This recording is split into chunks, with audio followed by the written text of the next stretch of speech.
કચ્છ જિલ્લાના ભુજમાં ખાનગી લક્ઝરી બસોના પરિવહનને લઈને એક ચોંકાવનારો કિસ્સો પ્રકાશમાં આવ્યો છે। આરટીઓ વિભાગની અચાનક તપાસ દરમિયાન એક જ રજીસ્ટ્રેશન નંબર પર બે જુદી જુદી ખાનગી બસો પ્રવાસીઓનું વહન કરતી હોવાનો પર્દાફાશ થયો છે। ભુજ હાઈવે પરથી આરટીઓ અધિકારીઓએ નંબર પ્લેટ વિનાની એક શંકાસ્પદ લક્ઝરી બસને ડિટેન કરી હતી। તપાસ દરમિયાન આ બસના ચાલકે જે નંબર દર્શાવ્યો હતો તે જ નંબરની અન્ય એક લક્ઝરી બસ રસ્તા પર દોડી હોવાનું આરટીઓના ધ્યાને આવ્યું, જેથી તાત્કાલિક ધોરણે બીજી બસને પણ આરટીઓ કચેરી ખાતે લાવી વધુ તપાસ હાથ ધરવામાં આવી। પ્રાથમિક તપાસમાં નંબર પ્લેટ ધરાવતી બસના ચેસિસ અને એન્જિન નંબર સહિતની તમામ વિગતો સરકારી રેકોર્ડ મુજબ સાચી માલુમ પડી।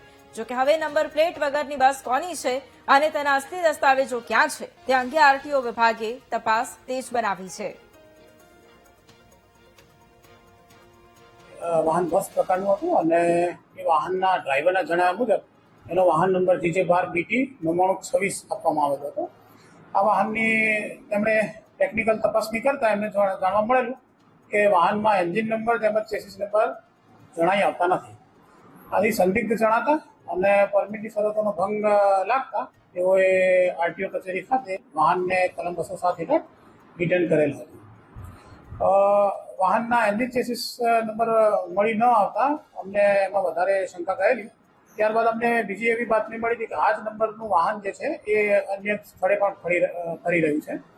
એટલે અમે બાતમીના આધારે તારીખ 13 ઓગસ્ટ એટલે કે બીજા જ દિવસે જે તે અન્ય વાહન છે કે જે સેમ નંબર પ્લેટવાળું છે તેને પકડવા માટે તજવીજ હાથ ધરેલી અને એમાં અમારા અધિકારી શ્રી કેવી પટેલ જ્યારે ચેકિંગની ફરજમાં હતા ત્યારે અમને આ સેમ નંબર પ્લેટવાળું બીજું વાહન મળી આવેલું।